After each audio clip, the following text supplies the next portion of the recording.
கணியத்திற்குரியவர்களை நான் சொல்லியதை போலதான் இந்த வருடம் பரீட்சையில் தேர்வான 10ஆம் வகுப்பிலும் 12ஆம் வகுப்பிலும் தேர்வான அந்த மாணவர்களை அடுத்தவர்கள் என்ன படிக்க ஆசைப்படுகிறார்களோ அதை என்ன பண்ணுங்க, படிக்க வையுங்க.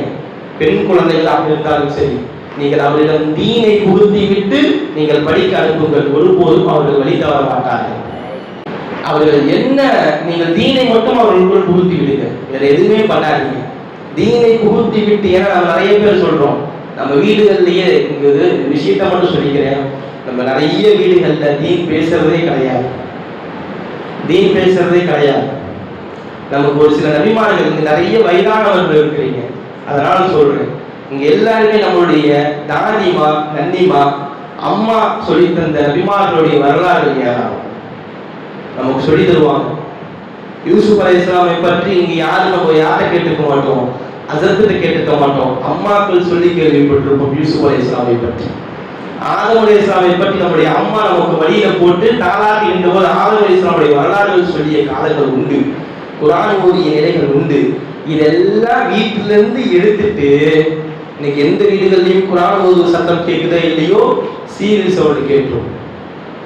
மகரிபுக்கு பின்னாடி சூரத்துல் வாக்கியாவோட வறுமை நீக்கும், நம்ம அதுக்குள்ள வர மாட்டோம். அந்த நேரத்தில் தான் அச்சோ நேற்று பாதியிலே நிறுத்திட்டான், இன்னைக்கு என்ன ஆச்சுன்னு தெரியலையே அப்படின்னு முசுல கையில பிடிச்சி சீரியல் பக்கம் போய் நிற்போம்.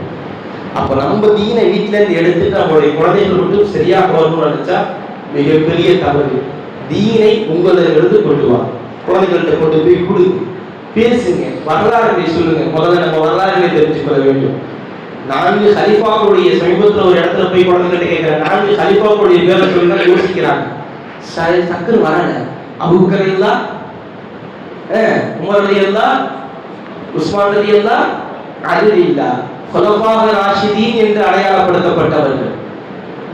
இவங்க பேரே தெரியல, இவங்களுக்கும் ரசூலுல்லாஹ்வுக்கு என்ன தொடர்பு, என்ன உறவு, இதெல்லாம் தெரிஞ்சு வச்சுக்கணும். அபூபக்கர் ரலியல்லாஹ், உமர் ரலியல்லாஹ் ரசூலுல்லாஹ் கேட்டாங்கறாங்க, வெறும் சஹாபி மட்டும் ரசூலுல்லாஹ், இவங்க 2 பேரும் நாயகத்துடைய மாமனார் 2 பேரும், அதை தெரிந்து கொள்ள வேண்டும்.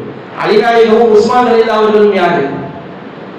உஸ்மான் ரலியல்லாஹ் நாயகத்தின் 2 மகள்களை திருமணம் செய்த ஒரு மகன்.